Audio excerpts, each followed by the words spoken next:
And welcome back to the Movies and Stuff show. We were talking about the top 10 films from the early 70s. That means 1970 to 1974. At a later date, we'll do 75 to 79. And it's really tough to discuss the 70s in one list. You can't do it. I don't think you can. I mean, it was tough enough to do 70 to 74. I was on Facebook and I saw some comments on there about movies that we left off, and we'll give them a shout out later on after we've kind of discussed ours. But, breaking it up into two lists, I think the only way we can do it. I'm going to rip the Band-Aid off. You can see right there on the screen scrolling. Yeah. My number 5 is Texas Chainsaw Massacre. And, for years, that was my favorite horror film. And in the last few years, it's kind of moved to number 2 behind Alien, but I still think Texas Chainsaw Massacre is a tremendous film. It's just amazingly shot. The pacing is fantastic. It's a terrifying film. You hear the title and you think it's going to be a bloodfest, but it's not. Yeah. And I think that's what makes it even more terrifying. It's so well done. The tension builds when you see that crazy fucking family. Yeah, it's pretty fucked up. People out there exist. They exist, people. I've been through West Virginia. They exist. I've never been to West Virginia, so I don't know if they exist or not, but these fuckers are pretty scary. Yeah. Yeah. Yeah. And you a fan of Texas Chainsaw Massacre? Huge. Yeah. Yeah. I've watched it probably, every Halloween, I think at least some point, try and check it out. It's such a good movie. It's just, you can feel the dirt. You can feel the grime. And that's just so wonderful about it. And oddly enough, it already started the trope where the victims are wholly unlikable. It just didn't make the monsters quite likable yet. It's true. Yeah. Like the kind of brother that's in the wheelchair. Yes, he was probably one of the most unlikable victims in a horror film ever. If we ever did that list, the people that we just wanted to die in horror films, he'd be at the top. He would be. Yeah. It's a great pick, though. Yeah, no doubt. And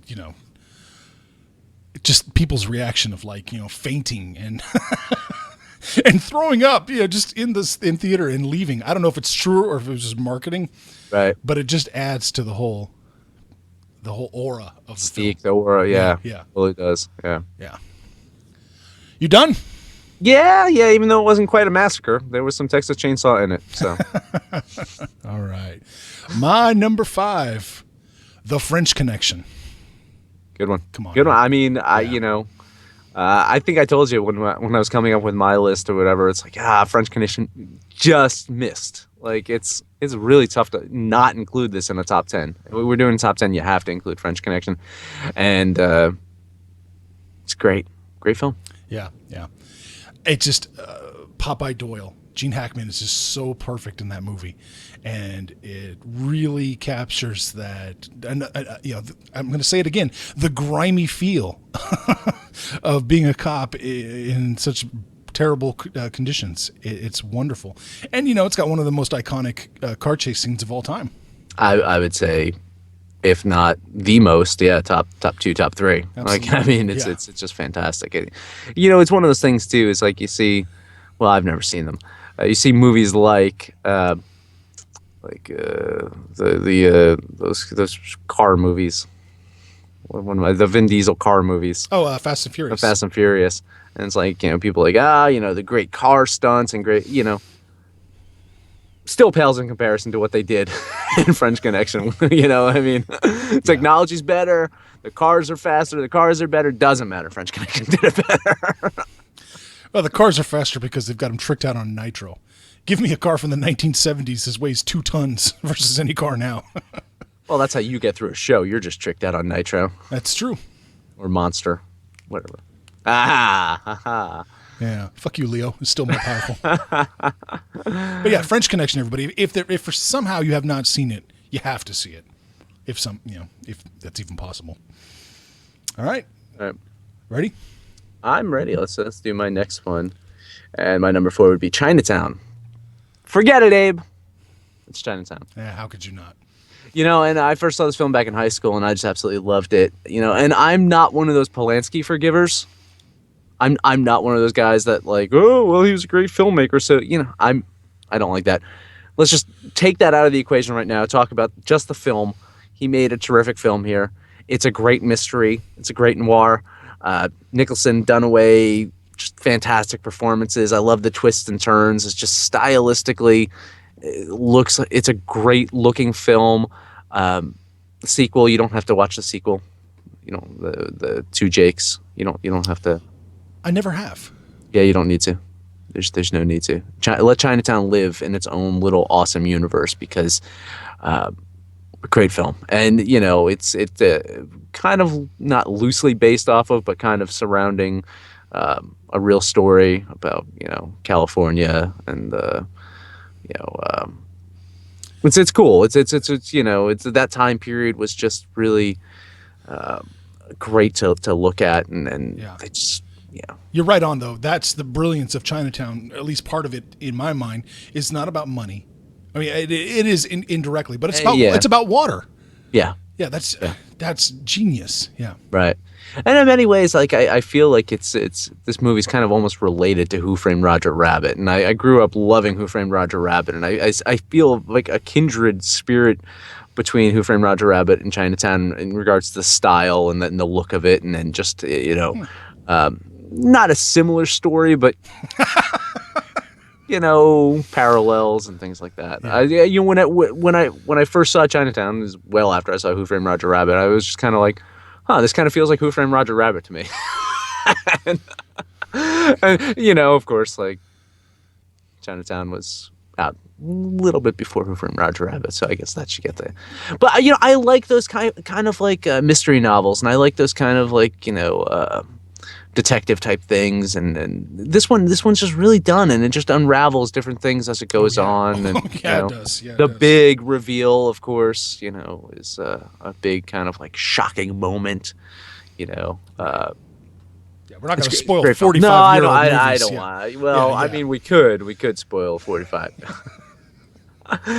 Yeah. Godzilla fanboy is begrudgingly admitting that Chinatown is a masterpiece. Whoa, begrudgingly. Begrudgingly. Oh man. All right. Yep. I love LA Confidential too. Godzilla fanboy. I do. LA Confidential is one of my favorite movies of all time. I absolutely love it. So it's great stuff. Oh boy. And Jack's coming to the party too. He's going to tell you everything that's wrong with your picks. I know that. Oh, is he? Yep. Great. All right. I'm going to move on to my number 4, Straw Dogs. All right. This was a tough pick. There's no doubt. I mean, I almost picked Frogs, but I had to go with Straw Dogs instead. This is an ugly film. This is a mean film. This is a disturbing film. And just on the surface, it could be just nothing but exploitive trash. But there's a lot more working on this film than just on the surface. There's so many levels of what Dustin Hoffman did. He bring this on himself? I think the movie asked that question. Does Susan George? I mean, she has some very conflicted feelings going on in this movie.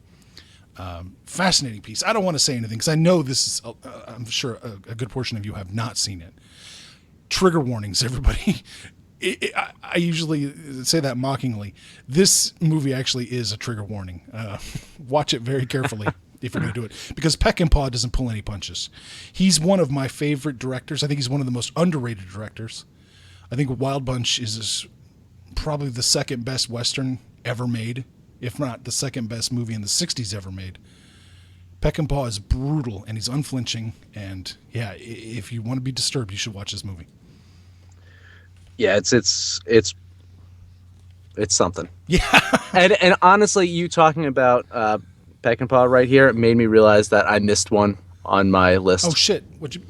Bring Me the Head of Alfredo Garcia. That's a fantastic one too. Fucking forgot about. I forgot it was 1974. Like Bring Me the Head of Alfredo Garcia. Great fucking movie. Absolutely love it. I think it's a It's so tough. It's so tough. I left that movie out of my top five, and I still couldn't even fit in French Connection. And when we get further down the list, there's ones that this is tough. The 70s is tough. It's such a dense decade. Yeah. It's man. Well, all right. I guess we'll just move on to my next one because this is one that has to be on my list as well. Okay. Mean Streets. There you go. I'm going to say something might be controversial here. I'm going to use the word perhaps to save myself, though. Okay. I think Mean Streets is perhaps the most influential film that came out of the 70s. I'm glad you threw perhaps in there. I'm really glad you threw perhaps in there. I think it just influenced so many films and TV shows, the procedural crime dramas even, and just the, cop stories. I just think so much just, kind of any crime centric thing that came out after that had Mean Streets' DNA in it. And, none of them have come close to matching in the tone and style of it. And you have De Niro and Keitel, David Preval, fantastic. And it's one of Scorsese's best films. And it's just, Jesus. Just doing a top 5 of his films would be killer for me to do. It would be, yeah. Like, I'm thinking about it, and it's just like, where does Mean Streets rank against Raging Bull? Where does it go against Goodfellas? And man. King of Comedy is terribly underrated too, Dan. Oh, and a little movie called Taxi Driver. Oh, yeah. That might show up in a future episode when we do spoilers. do our other list. Mean Streets, I don't know if it gets as much credit as it should. Or maybe it gets too much credit. I don't know. It could be both. I love Mean Streets, though. It's a good one. All right, my number 3. All right. The Exorcist. This, I know you went with Texas Chainsaw. I had to go with The Exorcist. This is the horror movie in my mind. This is the horror movie. There's something so unsettling about this movie all the time throughout it. Those scenes in Iraq in the beginning just really set a tone that just puts you at complete unease. And I can't even fully explain how or why it works. I know it does.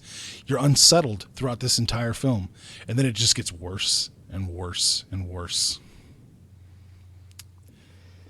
Yeah, it's a classic. It's just, maybe it's too exploitive to do this to a little girl. I don't know, but man, it's effective.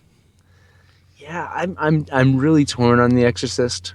I've seen it. Yeah, I've seen it quite a few times, and I don't know. It didn't have the impact on me in later viewings as it did on the earlier viewings. I don't know for me if it holds up over repeat viewings, but I could say, I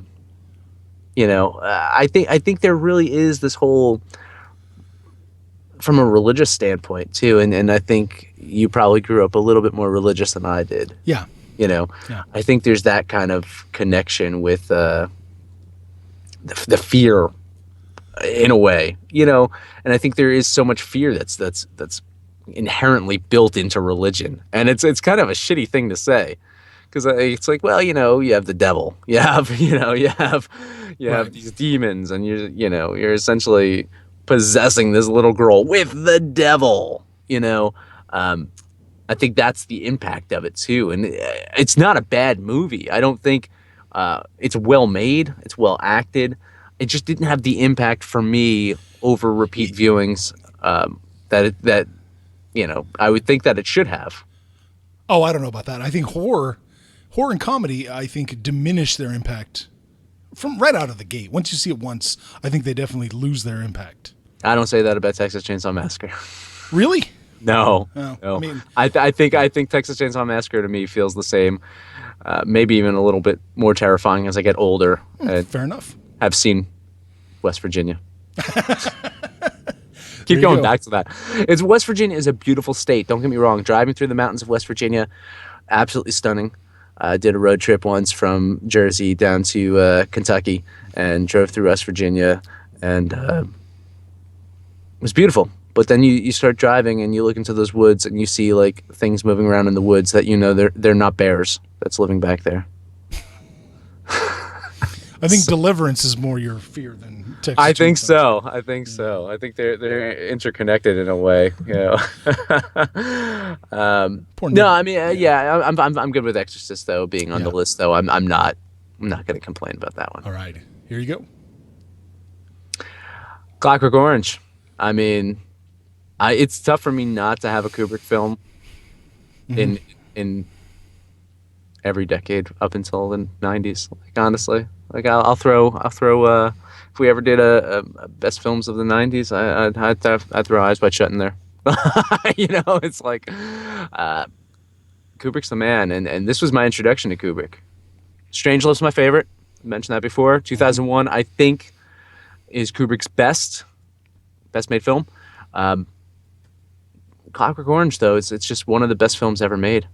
And it's amazing to look at the sets in the film and just look at the idea of what's considered modern apartments.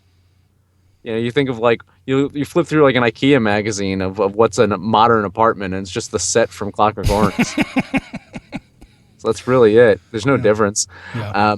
Story and acting is just top notch. It's violent.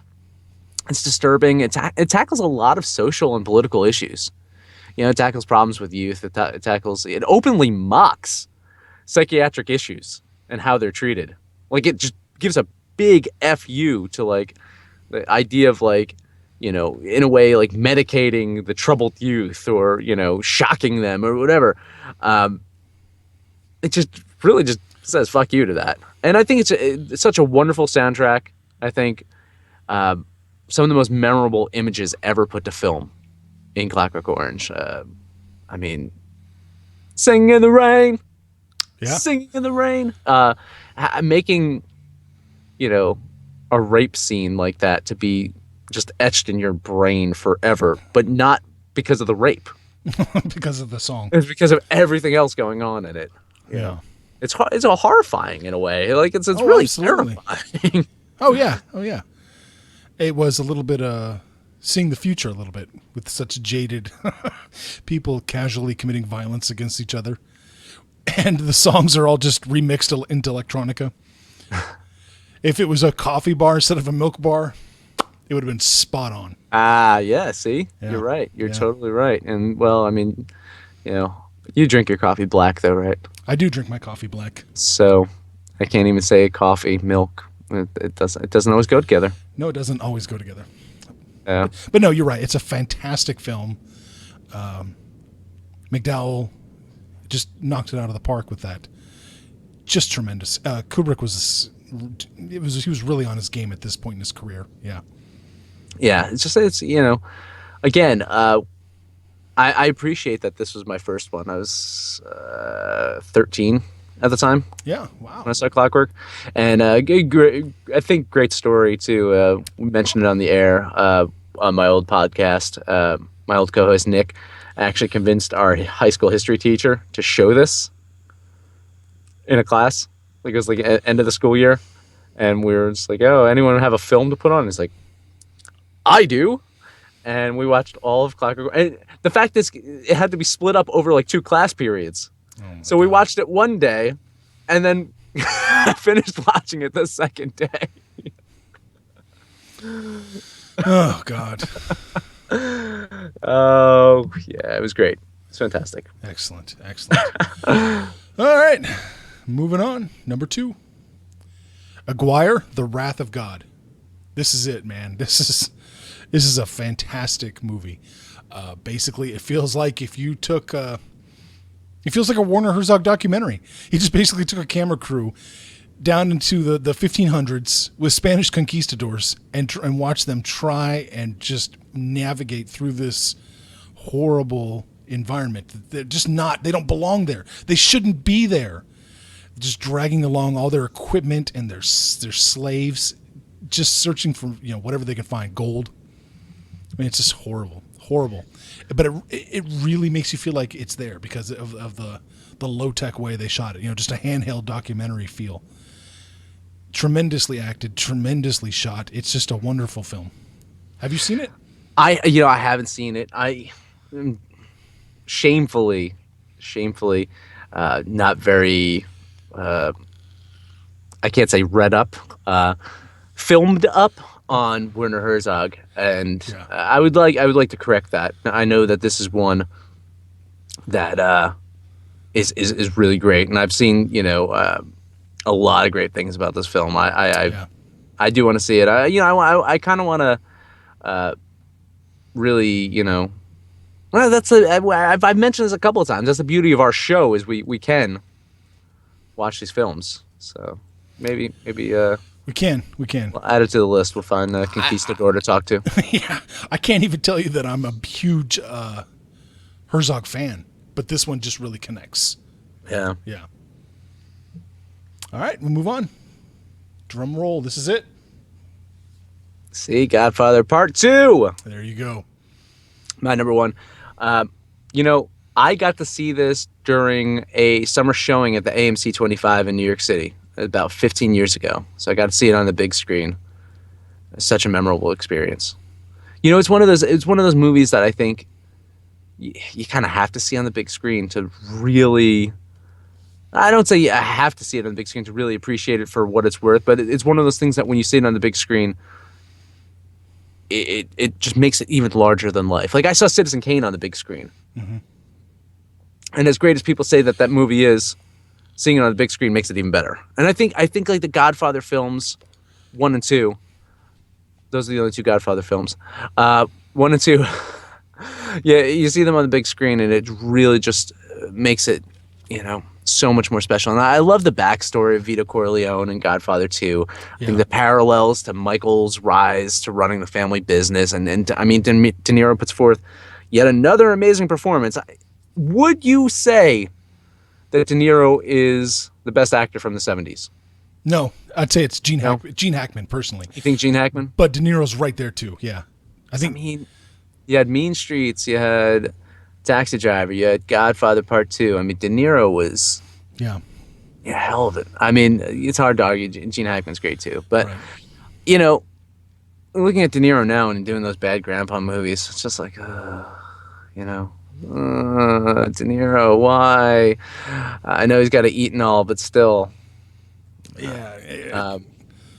He's like an old athlete who's who just lost his past his prime. I mean, at least Hackman's like, yeah, I'm done. What he went out with Tannenbaums, right? I think Tannenbaums was the last one. Oh yeah, yeah, What a way to go out. yeah. Yeah, you talk about going out on top. Like that's better than Peyton Manning right here. Absolutely. Except for Manning's last year in the league, slumping along for the Los Angeles Rams next year. We don't need to get into that. But yeah, no, but Godfather Part 2. It's fantastic, and the only reason I didn't put it on my list for number one, I think there's two reasons. But the reason it didn't make my list as number one, I'm going to just flip over to my number one. Godfather. The reason I prefer number one is because I feel like number one is a tighter story, a better told story. When I first watched Godfather Part 2, I was bored kind of with the Michael stuff, and I just wanted to see the Vito stuff. As I've gotten older, I'm like, I don't need more Vito. I just want to see what Michael does. Yeah, it's interesting. I mean, the one thing I love about Godfather Part 2, and again, it's a flip of the coin with Godfather 2 and Godfather 1 for me. It's really splitting hairs there when you talk about which one is the better film. To me, what I like about Godfather Part 2, it just tackles such an insane scope with ease. It's just visually stunning. It's so well acted. I mean, really memorable. And I love the first Godfather movie. I think, the ability to integrate that whole Vito flashback story so successfully is the main reason I go back to 2 over 1. That's that. I'm not going to argue. Yeah. If anyone says 1 is better than 2, I'm not going to argue with it because I think you're right. I do think the story is much tighter. I think it's probably more accessible. I think Godfather Part 1 is more accessible than Godfather Part 2. I don't think you can jump into Godfather Part 2 if you haven't seen Part 1 and truly, love it as much. I think you need 1 to really love 2. Oh, you're right. Yeah. Whereas I think you can watch 1 and it's I mean, there's just so many, quotable, memorable, like iconic scenes in 1. It's splitting hairs. And it's telling that they can just re-edit all 3 movies into a chronological story, and you're not losing a whole lot. It's one epic story. Yeah. Yeah. And again, let's kind of go over some things that we might have missed in our list. Going over to Facebook, Tim loves to comment on Facebook. He puts Vanishing Point in there. It's a good one. Good one. Blazing Saddles. Ooh, yeah. Can't believe we forgot that one. 74. That's a 74. yeah. Yeah. He says Jaws.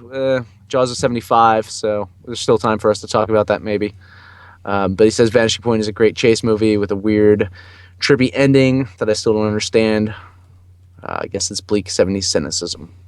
So that is what Tim says. Let's go back over to our live feed on anything on the live feed that I've missed is people yelling at me. Jamil agrees with me. He says I'm a genius. So, well, yeah, genius. Yeah. I don't want to put words in his mouth, but he said genius. Yeah. Maybe he's a genus. Maybe he's a part of a species of some sort. There you go. I don't know. Super tough. Super tough to do this list, I think. Man. Yeah. Jamil wants conversation in the list again. He says the conversation is fantastic. Yeah. Conversation's really great. It's good. Another Gene Hackman classic. I feel like we didn't get Jack Nicholson enough love in this particular section. I think he gets more love in the next section too. I think so. I think he'll kind of bounce back. I think so. I think he bounces back. Well, I give him Chinatown though. Yeah. Chinatown's great. He did so many classics.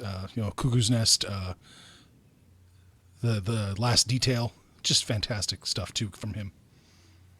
Yeah. I think in general, like a lot of people overlook Jack in many ways, and it's kind of like crazy to think that he could be an overlooked actor. It's because he's such a larger than life personality. He was an actor at one point before he became a personality. Yeah, and now DiCaprio is just essentially just trying to be him. Remember when Christian Slater was trying to be Jack Nicholson? Oh, no. Like, everything he was doing was so, like in Heathers, he was I'm Jack, and it seems so forced. Right. But I think even looking at Leo, you look at Leo, and you see Jack, and now he's vaping, just like Jack. Yeah, just like Jack. Yes. Could you imagine if Jack started vaping? Yeah. No, I can't. Jack's a cigarette man. Well, I can see by the YouTube is the feed is acting up, so I guess we'll use that as an opportunity to wrap up and close out our show. You got anything else, Leo? No, that's pretty much it for me. No, that's it. I'm happy with our lists. I think it's a pretty good list. All right, so close out another episode of the Movies and Stuff show. Check back again next week. We're going to talk about the TV series Carnival. We did an awesome interview with creator of the show, Dan Knopf, so we'll air that. I mean, it's awesome. It's a lot of content. It's a lot of content. As always, please make sure to like this video, comment below, subscribe to us on YouTube, like us on Facebook, follow us on Twitter. Abe, final words. Sorry, guys. Serpico and Dog Day Afternoon, overrated. Ooh. Burned. Talk to you later.